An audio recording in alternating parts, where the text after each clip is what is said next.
In the 3rd century, after the birth of Christ, far away across the sea in the islands we now call Japan, a story was unfolding that still lingers in fragments of memory and whispers from old chronicles. It was a time when the Yayoi culture had already spread across much of the land. Rice paddies stretched through valleys, villages had grown larger, and new clans were rising with their own chiefs and leaders. But as often happens when many voices compete for power, conflict followed.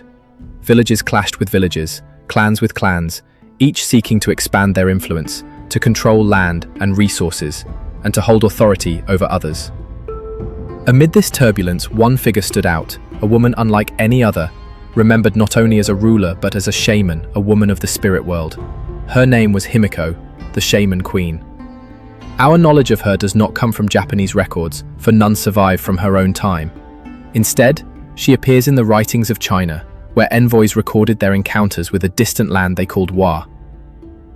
According to the Chinese chroniclers, the people of Wa were divided and at war, fighting endlessly until they turned to a woman who would bring peace and unity.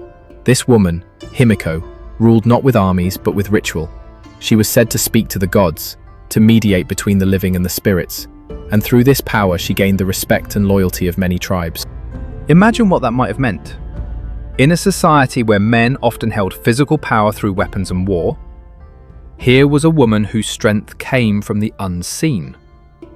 She is described as living in seclusion, rarely appearing in public, hidden within her palace or ritual space, while her younger brother helped carry out political matters. The people revered her because they believed she could commune with the divine. Perhaps her voice carried enchants, perhaps she used drums or fire or sacred objects to channel messages from the spirit world. Whatever she did, it worked. For under her leadership, the warring tribes of Wa found a measure of peace. It is easy to imagine the scene. Villages gathering under banners, chiefs laying down their arms, all agreeing to acknowledge the authority of this mysterious queen, who never needed to march at the front of an army. Her realm, known as Yamatai, became a central power among the many scattered territories of Japan. Its exact location remains a mystery even today, debated amongst historians. Was it in northern Kyushu or further east in the Nara Basin? We may never know for certain. What matters is that Yamatai was recognized, and Himiko's rule was remembered beyond her islands. The Chinese records speak of envoys travelling from Wa to the court of Wei in 239 AD, carrying tribute of slaves and precious goods, asking for recognition. In return, the Wei court bestowed upon Himiko a seal of authority, golden and inscribed, along with fine gifts of silk and ornaments. In the language of diplomacy, this was more than simple trade. It was a confirmation that Himiko was accepted as the sovereign of her people, a bridge between Wa and the powerful empires of the continent. For the first time, Japan entered the written history of the wider world, and at its heart was a woman shaman queen. What might life under Himiko have felt like? In the villages, rice was still planted and harvested, children still played among the stilt houses, and hunters still set out to the forests and rivers. But now, above the ordinary rhythm of life, there was the knowledge of a higher authority, a queen chosen by the spirits themselves.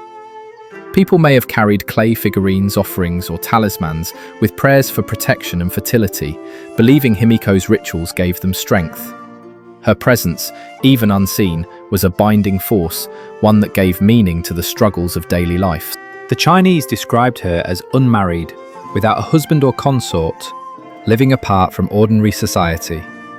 Surrounded by attendants, guarded, and shrouded in mystery, she represented something both earthly and divine. Some might imagine her as stern and distant, but perhaps she was also revered with affection, like a mother to her people, embodying both protection and guidance. The truth is, we cannot know her face, her voice, or the details of her life. But the very fact she stands out in the records shows the impression she made. Himiko's reign was not only about ritual. The very act of unifying warring tribes was political genius. By elevating herself as a spiritual leader, she transcended clan rivalries, offering a higher authority that none could easily challenge without appearing to defy the gods. Her brother's role in handling worldly matters ensured that governance was maintained, while she remained the sacred center. It was a partnership of spirit and administration, a delicate balance that allowed Yamatai to thrive. But as with all stories, her time eventually came to an end. The chronicles say she ruled until her death, and that after she passed, chaos returned. The unity she had maintained fractured, conflicts rose again, and only with the appointment of another female ruler was some measure of order restored. This cycle reminds us of how much her personal presence mattered. She was not just a symbol, but the glue that held her society together. Without her, the fragile peace unraveled. Standing back, what can we make of Himiko? She represents a moment when Japan's story first intersects with the broader stage of East Asia. She embodies the power of belief, of spirituality, of ritual as a means of governance, and she reminds us that leadership can take many forms, not only the warrior's sword, but the priestess's chant, not only the strength of arms, but the strength of vision. In a world dominated by men of war, her figure shines as an exception, proof that authority could spring from other sources. Even today, archaeologists search for Yamatai, for evidence of her realm. Excavations uncover tombs, artifacts, and signs of large settlements from that era, but certainty still eludes us. Some say that the great keyhole-shaped tombs of later centuries may owe something to her legacy, monuments to rulers who sought to combine both political and spiritual authority. Whether or not we can trace her directly, her shadow stretches long across Japanese history. So the tale of Himiko, the shaman queen, is one of both clarity and mystery. We know she existed, that she ruled, that she sent envoys, that she was acknowledged by China, but how she looked, how she sounded, what words she spoke in her rituals, these remain unknown, left to imagination. Perhaps that is fitting. For a shaman queen, half in the world of the living and half in the realm of the spirits, mystery is part of her essence. As you picture her, imagine the flicker of firelight in a darkened hall, the sound of drums beating in steady rhythm, the scent of smoke curling toward the rafters. Imagine villagers gathered outside, waiting in silence, believing that their queen was speaking with the gods on their behalf. In that moment, the divisions of clan and tribe fell away, replaced by the shared faith in her voice. That was her power. That was Himiko. In the middle of the 6th century, something extraordinary crossed the seas and changed the islands of Japan forever. It was not an army, not a fleet of conquerors, but an idea, a belief, a way of seeing the world. The year was 552.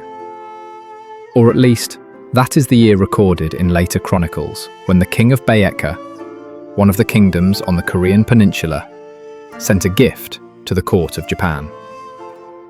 Among the silks and treasures was a statue of the Buddha, gleaming and serene, a face of calm compassion, cast in bronze. Along with it came scrolls of scripture and monks who carried with them not just objects, but a message, the teachings of Buddhism. For the rulers of Japan at that time, this gift was more than decoration.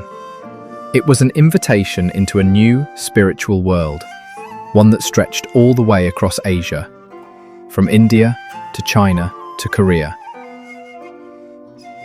Buddhism carried with it not only religious ideas, but also art, architecture, and philosophy. To accept it was to open Japan to a broader cultural network. But to accept it was also to invite conflict, for new ideas rarely arrive without resistance. At first, the statue was placed with reverence. Those who saw it must have marveled at its presence. The figure was different from anything they had known.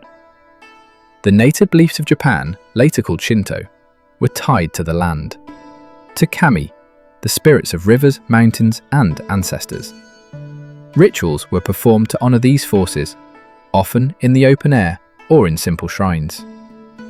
But here, was a figure carved with human features. A godlike presence, given form, a teacher from distant lands who promised release from suffering.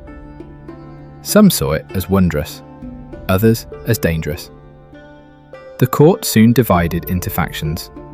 On one side stood the Soga clan, who supported the adoption of Buddhism. They saw in it not only spiritual depth, but also political advantage. Aligning with Buddhism connected Japan with the advanced cultures of Korea and China, strengthening ties and increasing prestige. On the other side were the Mononobe and Nakatomi clans, guardians of traditional rituals who feared that honoring a foreign deity would anger the native kami and bring disaster upon the land. The conflict between these factions was fierce, sometimes erupting in violence, sometimes in plague and misfortune, blamed on one side or the other. Imagine the tension. In the court halls, nobles debated fiercely. Outside, people whispered. Was the sickness afflicting the land a punishment from the kami for bringing in this foreign idol? Or was it a test, a sign that new gods must be honored alongside the old? The Buddha statue itself became a symbol of the struggle. At times it was revered, at times it was cast aside. Stories tell of it being thrown into a canal during an outbreak of plague, only to be later retrieved when the tide of opinion shifted again. Through all this, the persistence of the Soga clan gradually won out. They built temples, sponsored monks, and promoted the new teachings. Their influence grew, and with it, Buddhism began to root itself in Japanese soil. The first temples were simple compared to the grand structures of later centuries. But even then, they carried with them a sense of the sacred that was different from native shrines. Wooden halls were raised, pagodas constructed, images of the Buddha enshrined. What did ordinary people make of this new religion? Perhaps at first it was distant, something for nobles and monks rather than farmers and villagers.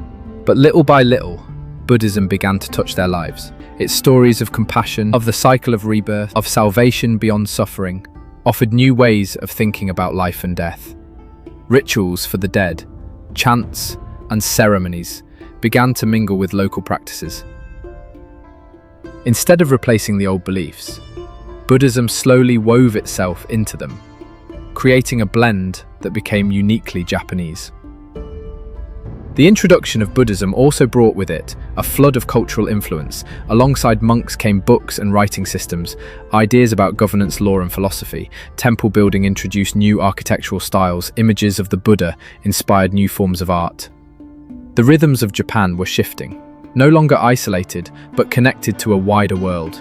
What had begun as a gift, a single statue and a handful of scriptures, would grow into an entire tradition that touched every corner of Japanese society. The rise of Buddhism was not a smooth path.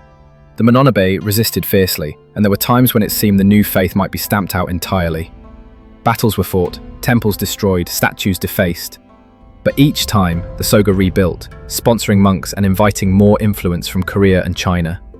Gradually, their persistence overcame resistance. When Prince Shotoku emerged in the early 7th century, Buddhism had already gained a foothold.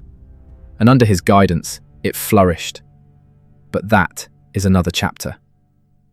In 552, what mattered was the moment of arrival, the shock of a foreign faith, the debates that shook the court, and the first hesitant steps toward a transformation that would last for centuries. Picture for a moment that first bronze Buddha placed on an altar in a wooden hall. Light from oil lamps flickers across its face, casting gentle shadows. Nobles bow in uncertainty, some in awe, some in suspicion. Outside, the wind rustles through rice fields, carrying with it the timeless voices of the kami. A new chapter has begun, though no one yet knows how far it will lead. The rise of Buddhism in Japan is a reminder of how powerful ideas can be. They do not need armies or conquest to change a nation. Sometimes all it takes is a gift. A statue, a scripture, a teaching, carried across the sea, planted in new soil, and nurtured by those willing to believe. From 552 onward, Buddhism became part of Japan's story, shaping its temples, its art, its philosophy, and its soul. And so in that year, a door opened. The old ways remained, the kami were still honoured, But now there was also the calm gaze of the Buddha, a promise of compassion, a vision of release from suffering. It did not erase the past, but it added something new, something that would endure for more than 1,000 years. The rise of Buddhism had begun.